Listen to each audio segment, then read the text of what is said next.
Ô Marisa, nós gostaríamos de, assim, que você falasse um pouquinho pra gente como surgiu Sete Lagoas. Sim. Tá? Olha, é uma coisa interessante a história. A história depende da oralidade, né, ou da escrita. No nosso caso, Sete Lagoas, a Sesmaria das Sete Lagoas, que foi concedida ao João Leite da Silva Ortiz, o mesmo fundador de Belo Horizonte. Ele é tido como o fundador da cidade e povoador, primeiro povoador. Mas a página, lá nos livros do governo mineiro, a página, a primeira Sesmaria que ele conseguiu, que ele conquistou, tem tudo bonitinho lá. Quando chega Sesmaria das Sete Lagoas, só o título e a página em branco. O sobrinho dele, Pedro de Tapes de Almeida, simplesmente, a gente não sabe o porquê, mas simplesmente não anotou nada do acontecimento. Então a gente sabe assim, que nossos dois historiadores, o Juvelino Lanza e o Joaquim Dias Drummond, eles dois relatam mais ou menos a mesma coisa, baseado nos poucos documentos da época, né? E o que se tinha em mãos, também pela tradição, sete lagoanos mais antigos, a oralidade. Então escreveram nossa história. Mas é interessante notar que se João Leite da Silva Ortiz, que era sobrinho da esposa de Fernão Dias Pais, lembra Fernão Dias Pais, né? Ele era sobrinho. E tetraneto de Brás Cubas, um nome importante, né? Na história do Brasil. Quando ele conseguiu aqui a Sesmaria, foi mais ou menos entre 1711. Primeiro quartel primeira quarta parte do século XVIII. Então, já havia muitas fazendas por aí, fazendas que tem algumas quase 300 anos. Fazendas salpicadas aqui na região são muitas e muitas e muitas, né? Umas a gente ouve mais falar, a própria Fazenda Velha, você mora lá, não é? Pois é, a Fazenda Velha, a Fazenda Pacu e muitas outras já existiam. Então, o nosso Juvelino Lanza, ele acredita aos fazendeiros, ele acha que os fazendeiros é que fundaram a cidade, por necessidade de ter mais terra, de mandar os filhos. Então, ele acredita esse direito, né, aos fazendeiros. Ele fala que não deve ter sido bandeirante. Mas já o Joaquim Drummond e outras fontes que a gente tem, por exemplo, aquele livro antigo, História da Terra Mineira, é um livro que está sendo reeditado agora. Contam assim, que Fernão Dias vinha com a bandeira. Alguns índios na bandeira para facilitar o conhecimento do sertão, a mata, afinal de contas, né? Entrando aí, passando o sertão adentro. E na bandeira ele trazia um filho dele, um filho bastardo, que era o dodói dele, apesar de não ser filho legítimo, que era o Zé Dias. E era muito querido dele.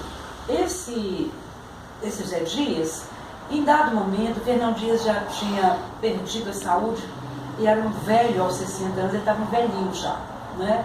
Isso é a história da Terra Mineira que nos descreve. Então, já várias vezes eu tinha tido as febres do sertão. Imagina aquelas febres terríveis, a pessoa ficava dias e dias, né? Que moléstia, né? Que eles falavam, ficava dias e dias, aquele febrão só curando com quinino. Mais nada, né? Então, o Zé Dias resolveu dar um basta na viagem, que era a procura das esmeraldas, né? Ele queria as pedras verdes para levar para o rei de Portugal. Então, o Zé Dias convoca alguns da bandeira, que ele pensa que são de confiança, né? Confiança dele. E fala, nós vamos fazer com que meu pai faça uma curva e nós voltemos para São Paulo sem que ele saiba.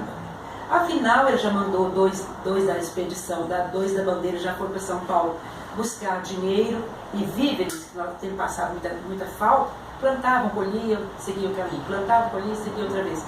Então, nada está dando certo, nós vamos falar com ele, mas tem que ser às escondidas.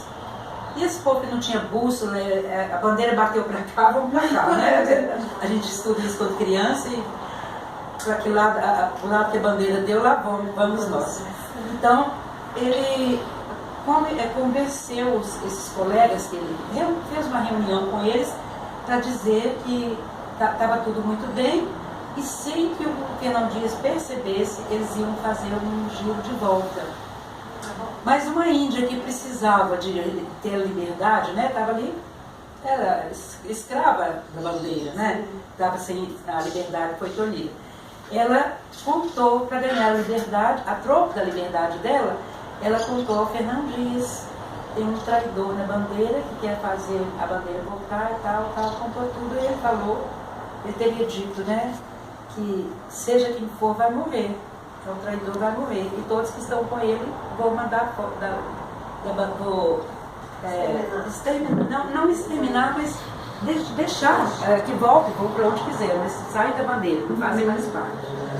Bom, quando ele soube que era o filho, diz, né, a história que ele chorou muito, chorou e tudo, mas falou, assim, uma expressão que deve ter sido mais ou menos essa que a gente ouve, né, palavra de rei não volta atrás.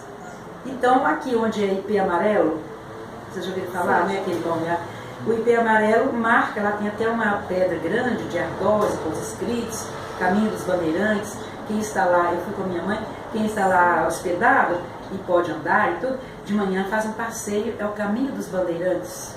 Quer dizer, eles vieram até ali, sabe? Perto de Fidalgo, perto de Petropoldo, né? Vieram até ali e ali que aconteceu infelizmente, a morte do Zé Dias. Ele enforcou o filho e dispensou da bandeira os demais. Esses demais vieram parar aqui na várzea. São os Pereira da Cunha, Pereira da Silva, o Abreu. Aqui na várzea de Sete Lagoas, né? Bairro da Várzea, Córrego das Melancias.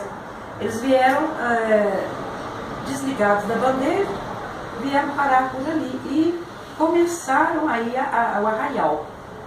Inclusive, foi um deles, essa família, foi o primeiro padre da cidade, o padre José Tomás, e para ele o pai, que era também da família Pereira da Cunha, construiu a igreja de São José, quando esse primeiro padre foi nomeado. Bom, mas isso já é mais tarde. Agora, ao lado disso, dessa parte da história, que está muito no lado oral, nós temos também algumas comprovações, né? Você vê a igreja da Catedral de Santo Antônio, o centro da cidade é aqui, ela está virada para lá, para a várzea. É onde começou, né? É onde começou a cidade realmente, ela nasceu de lá para cá. Agora, o João Leite da Silva Ortiz teria sido o morador da primeira casa da fazenda das Sete Lagoas. Foi um dos nomes da cidade. Papabuçu nunca teve esse nome, não. Papabuçu era outro lugar que o Juvenil Lança mostra para nós, que é bem mais ao norte. Papabuçu outro lugar, não chega a ser cidade, né? Não sei se é Arraial ou o que, não conheço. Mas já é bem mais ao norte. E ele então teria construído a casa da Fazenda das Sete Lagoas, que hoje é o Museu Histórico Municipal, ali ao lado da Catedral. A Catedral era... Hein? Não, o de lado de baixo, aquela casa baixinha de alpendre no meio, né? Toda colonialzinha. É estilo colonial paulista, é o estilo mesmo dos bandeirantes. Inclusive Capim Branco tem uma igualzinha, que é o museu de lá, que foi inaugurado há pouco tempo. Mas bem no estilo da época. Então ele teria morado ali até que descobriu que Sete Lagoas não tinha o que ele procurava, porque era um ambicioso. O João Leite, em Belo Horizonte, ele não conseguiu nada das riquezas, das lavras que ele buscava. Aqui, a lenda dos minérios argentinos, prata pura, essas serras aí, foram cavar, não era nada também, né? Tem gente que ainda fala que encontraram minério, não encontraram não. O Dr. Teófilo Benedito Ottoni, que analisou tudo, viu que parecia chumbo e pouco chumbo, coisa barata, coisa que ia dar prejuízo se fosse minerar. Bom, então ele é tido, o João Leite da Silva Ortiz, que é tido como o povoador, o primeiro e o fundador da cidade. A esse tempo tem uma capelinha de Santo Antônio, talvez porque os portugueses, né, bandeirantes, ele próprio português, então sempre assim muito eles são todos, veneram Santo Antônio porque fala Santo Antônio de Lisboa, que é o mesmo Santo Antônio de Pádua, Santo Antônio de Lisboa. Então é um dos santos que eles assim, mais admiram e veneram. Não sei o porquê, se foi um 13 de junho, ou que isso a gente não sabe. Mas por que escolheram para a primeira capelinha que tem esse nome, a ermida. E é hoje a Catedral de Santo Antônio, né? Então, por que o padroeiro a gente não sabe? Ficou sendo padroeiro da cidade. Por que Sete Lagoas? Por que Sete Lagoas? Eu acho que a gente responde 2 ou 3 perguntas de uma vez só. Isso. Né? Bom, aqui nos arredores... Deixa eu falar por que Sete Lagoas, que vai ajudar nas lagoas. Sim. Só deixar essa parte para você. Nos arredores, nós temos aí muito mais, quase 20 lagoas, ainda hoje. Quase 20, tem muitas que a gente não viu, até anotei os nomes aqui, porque algumas eu sei, já sabia. Brejão a gente já ouviu falar, Capão do Poço, Lagoa Feia, Lagoa Grande, Mucuri que existia, que desaguava na Paulino, né? A Lagoinha do Pinheiro, que hoje foi rebatizada como Cercadinho. Acabaram com a Cercadinho, que era mais em cima, era o Nascedor, e a Lagoinha do Pinheiro ficou sendo a Cercadinho, rebatizada. A Lagoa das Piranhas, também eu conheci. Lagoa dos Remédios, que é temporário. Piranhas e Remédios são lá perto daquele cemitério novo. À esquerda tem as piranhas, que você não vê a água, é toda vegetação por cima. Lagoa das Piranhas, e diz que tem piranhas mesmo. E a dos Remédios é temporária, é à direita. Seria um triângulo de lagoas ali, né? E a grande está mais em cima, seria o ápice lá. Mas eu nunca ouvi falar na Lagoa Feia e das Goiabeiras, mas temos essas lagoas, e mais ainda. São várias, né? É uma terra bem lacustre mesmo. Agora, como é que uma pessoa naquela época, sem aparelhos modernos, não tinha helicóptero para sobrevoar o lugar, não tinha nem avião para sobrevoar aqui para descobrir Sete Lagoas? A gente supõe que tenham ido até o Alto da Serra, estavam procurando minério argentino, os curvos da Serra, talvez a Serra de Santa Helena, que é o lugar mais alto, talvez foi de lá que eles avistaram as Sete Lagoas que deram o nome à cidade. Mas pode ser também por uma outra razão. A gente vê assim, com o fundo bíblico, né, esse negócio do número 7, aliás, a Juveninança começa a história de Sete Lagoas falando do número 7 ali, 7 e 7 aqui, 7 dias de semana, 7 sacramentos, e vai falando quantos 7 que nós temos na história. E na Bíblia Sagrada o 7 é um número assim, que é um número que vai significar muitas vezes sem limite, mais de 7. Jesus fala perdoar 70 vezes 7. Então é um número. Pois é, criou o mundo em 6 dias, no 7º descansou. Então nós não sabíamos se foi um motivo religioso, se foi um motivo supersticioso. O fato é que Sete Lagoas ficaram dando nome realmente à cidade. E assim, para os alunos, eles vão trabalhar com alunos talvez, né? Eu gostava de colocar no quadro assim, as iniciais das lagoas pela ordem alfabética. Então com A nós não temos nenhuma das 7. Com B temos uma, Boa Vista. Com C temos 3. CA, CE e CH. CE Catarina. Aliás, eram 2 lagoas da Catarina, Catarina de baixo e de cima. Hoje só tem uma. Então, Catarina, Cercadinho e Chácara, CH Chácara. Né? Só aí nós já temos 4 lagoas. Depois nós vamos pular para o J. O J é José Félix. Todo mundo fala Lagoa de Zé Félix. Tem uma lenda sobre ela e o porquê Zé Félix. A gente pode, quando tiver tempo, conto para vocês. Depois do J vem M. M Matadouro. É a tal lagoa que tem que sair no fogo, fumaça. Já deu nos jornais por aí, que precisa ser estudado. Vocês já ouviram falar, né? Sai uma fumaça de dentro. Isso, Matadouro. E depois do M vem justamente aqui a cartão postal, a mais badalada, que é a nossa Lagoa Paulino. E que não tem nada a ver com o Dr. Márcio Paulino. Não.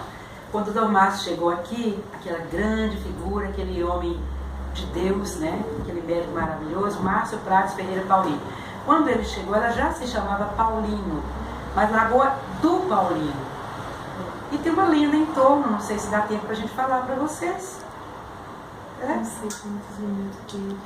Bom, de toda maneira... Pode terminar com essa parte. Termina aqui? Não, falando da lagoa, né? Ó, Pode. Sete Lagoas tinha na várzea, lá embaixo, uma festa do escorrega. Festa do Divino Espírito Santo do escorrega. Então, escorrega porque é descida e na chuva todo mundo escorregava mesmo. Bom, festa do Divino Espírito Santo do escorrega. Era anual, no mês de junho, muito badalada. Lá, início do século, 1911 até mais à frente, 1922 mais ou menos. E nessa festa tinha à noite muita perdição, começou como festa religiosa e depois virou circo de tourado, tudo bem, ótimo, o povo ia assistir, cavalinhos, não sei de que, isso aqui. Tem muita coisa boa para as famílias que não tinham televisão nem coisas modernas, de atrações modernas. Mas começou a ter bebedeira, prostituição, muitos jogos de azar. E lá vinha de lá um grupo de cavaleiros, que era o transporte mais comum aqui, estava vindo um grupo de cavaleiros e o Paulino estava no meio. O senhor Paulino a cavalo também. Bêbados como só eles. Tinham bebido até na festa do escorrega.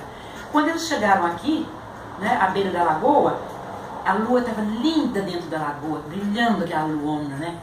Devia ser lua nova, ou não sei, lua cheia, talvez, né? E o reflexo dela dentro d'água. Então um lá desafiou: quem é o mais corajoso que vai buscar aquela lua para nós? E o Paulino lá foi, a cavalo, buscar a lua. 3 dias depois, boiava o corpo dele e boiava o cavalo. Essa é a lenda que contam, né, que deu o nome à lagoa. E em 1800 e tanto, ela só se chamava Alagoa. Era Alagoa, vamos lá na Alagoa, Alagoa do Centro, Alagoa. Eu vi isso nos escritos do Dr. Avelar. Então a gente sabe que ela não tinha nome. Mas quando o Dr. Márcio Paulino chegou em Sete Lagoas, foi assim, muita gente achou, né, que talvez até uma oferenda para ele, né, dar o nome dessa lagoa, dar essa honra para ele, que merecia. Mas na verdade não foi, ela já era Lagoa do Paulino. Oh, gente, falei demais, né? Não, Marília! Aí você fala disso, né? Marisa,